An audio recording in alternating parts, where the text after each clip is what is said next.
નમસ્કાર. આજના આ ખાસ વિશ્લેષણમાં આપ સૌનું સ્વાગત છે. આજે આપણે સીધા જ રિજનલ સ્કેચ કોમેડીની અદ્ભુત દુનિયામાં ડૂબકી લગાવવાના છીએ. જુઓ, કોમેડી, ખાસ કરીને પેલી સ્લેપસ્ટિક એટલે કે શારીરિક ધમાચકડીવાળી કોમેડી, એ બહારથી જોવામાં એકદમ સરળ અને માત્ર હસવા પૂરતી લાગી શકે છે, પણ હકીકતમાં તેની પાછળ એક બહુ જ ગણતરીપૂર્વકનું માળખું કામ કરતું હોય છે. આજે આપણે એક બહુ જ લોકપ્રિય ગુજરાતી કોમેડી સ્કેચના માધ્યમથી એ ડીકોડ કરીશું કે કેવી રીતે એક નાનકડી ચોરીની ઘટનામાંથી જ જબરદસ્ત શારીરિક હાસ્ય અને ગેરસમજણનો આખો પહાડ ઊભો કરવામાં આવે છે. આ માત્ર કોઈ જોક નથી, આ તો કોમેડીના મિકેનિક્સને સમજવાની વાત છે. તો આજે આપણે કયા કયા મુદ્દા કવર કરવાના છે? બહુ સિમ્પલ છે. આપણે 5 મુખ્ય બાબતો પર નજર કરીશું. અરાજકતા પાછળની દુશ્મનાવટ, પેલી ઘડિયાળ અને હળિયાળની વાત, સ્થાનિક બોલીની તાકાત, પુનરાવર્તનથી કેવી રીતે ટેન્શન વધે છે તે, અને છેલ્લે સ્લેપસ્ટિક કોમેડીની ચરમસીમા. બસ આ જ આપણો આજનો મેપ છે. શરૂઆત કરીએ આપણા પહેલા ભાગથી, અરાજકતા પાછળની દુશ્મનાવટ. કોઈપણ જોરદાર કોમેડીની શરૂઆત ક્યાંથી થાય? એક મજબૂત સ્ટોરીથી. આ સ્કેચમાં એ છે એક ચોરાયેલી ઘડિયાળ. હવે આ ખાલી એક ઘડિયાળ ચોરાવાની વાત નથી, આ તો આખા ગામમાં શંકા અને એકબીજા પર આરોપ પ્રત્યારોપનું એક મોટું જાળું ઊભું કરે છે. અરે, દરેકને એકબીજા પર ડાઉટ છે, અને આ ડાઉટ જ આખી વાર્તાને ગતિ આપે છે. આ ડાયલોગ જરા ધ્યાનથી જુઓ. આ કાકા અને ભત્રીજાની જોડીની માઇન્ડસેટ બતાવે છે. એમને કોઈ પડી નથી કે અસલી ચોર કોણ છે. એમનો તો બસ એક જ ટાર્ગેટ છે, ઘડિયાળ હાથ કરવી. આ જે તકવાદી યોજના છે ને, એ પહેલેથી જ કોમેડીની આગમાં ઘી હોમવાનું કામ કરે છે. કારણ કે ભાઈ, જ્યારે પાત્રોના પોતાના જ છુપા એજન્ડા હોય, ત્યારે ગેરસમજણો અને પરિસ્થિતિની રમૂજ ડબલ થઈ જાય છે. જો આપણે આ પાત્રો વચ્ચેની અરાજકતાનો આખો નકશો જોઈએ ને, તો બહુ મજા આવે એવું છે. ભત્રીજાનું લોજિક જુઓ. એને ભરતજી પર શંકા છે. કેમ? કારણ કે એ બહુ સાચું બોલે છે. મતલબ, આ સાવ અતાર્કિક છે, છતાં પણ કેટલું રમૂજી છે. બીજી બાજુ આખા ગામને પેલા ખેંગારજીનો ડર છે, કારણ કે એ ભાઈ ડેન્જર છે. અને કાકાને વળી મફુસી પર શંકા છે. આ જે પાયા વિહોણી શંકાઓને અંદરોઅંદરની દુશ્મનાવટ છે ને, એ આગળ જતાં જે શારીરિક ધમાચકડી થવાની છે, એના માટે એકદમ પરફેક્ટ સ્ટેજ તૈયાર કરે છે. આગળ વધીએ આપણા બીજા વિભાગ તરફ.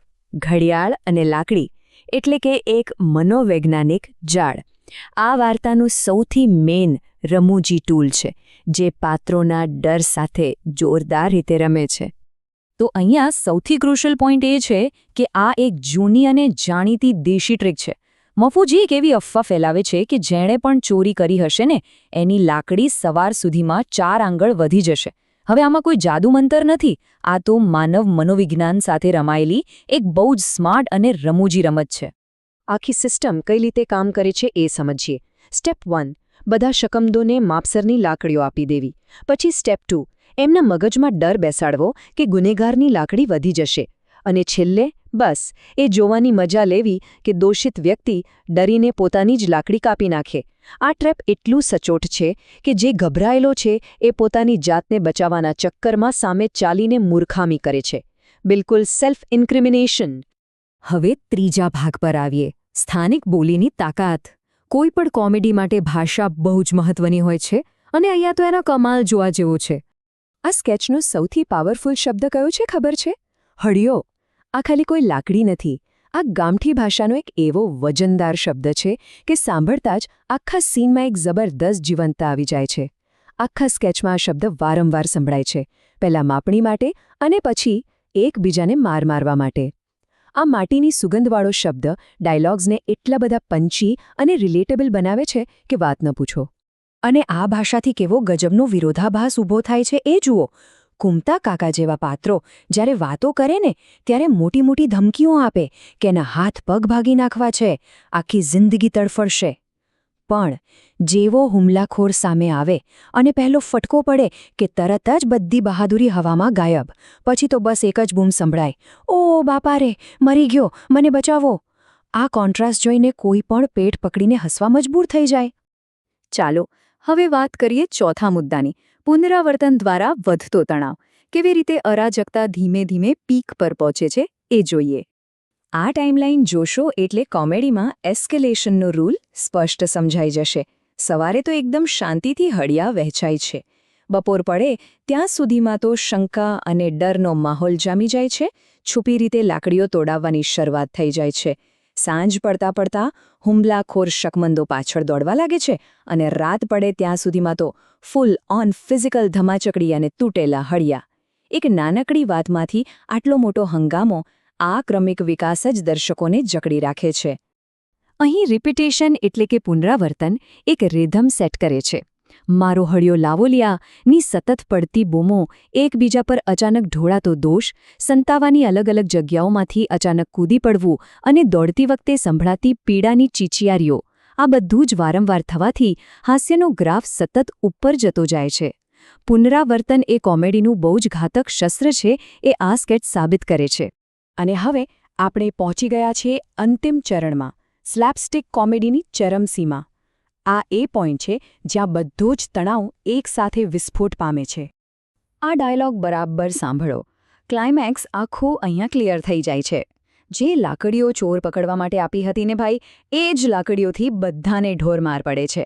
પેલો ઘડિયાળ પહેરેલો વ્યક્તિ એ જ લાકડીઓ લઈને બધાની પાછળ પડે છે. અગાઉનું જેટલું પણ પ્લાનિંગ હતું એ બધું જ સંપૂર્ણપણે ઉલટું પડી જાય છે. અહીં માત્ર ને માત્ર શારીરિક એક્શનથી જ જે હાસ્ય ઊભું થાય છે એ ખરેખર અદ્ભુત છે. આપણે કહી શકીએ કે આ અંતિમ દ્રશ્ય 100% શુદ્ધ શારીરિક અરાજકતા છે. અહીંયા કોઈ લાંબા ડાયલોગ્સ કે કોમ્પ્લેક્સ એક્સપ્લેનેશનની જરૂર જ નથી પડતી. પાત્રોનું બસ આમ તેમ ભાગવું, પડવું અને માર ખાવો, બસ આટલું જ પૂરતું છે.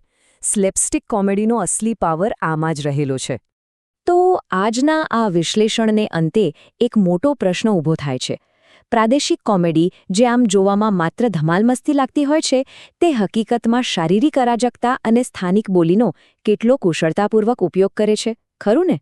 આ સ્કેચ એ વાતની સાબિતી છે કે સિમ્પલ લાગતા સ્લેપસ્ટિક હાસ્યની પાછળ પણ સાયકોલોજી અને કલ્ચરલ ડાયલોગ્સનું જોરદાર સેટિંગ હોય છે. આશા છે કે આ સમજ્યા પછી જ્યારે પણ આવો કોઈ કોમેડી સીન સામે આવશે, ત્યારે એની પાછળના આ રસપ્રદ મિકેનિક્સ ચોક્કસ નજરમાં આવશે.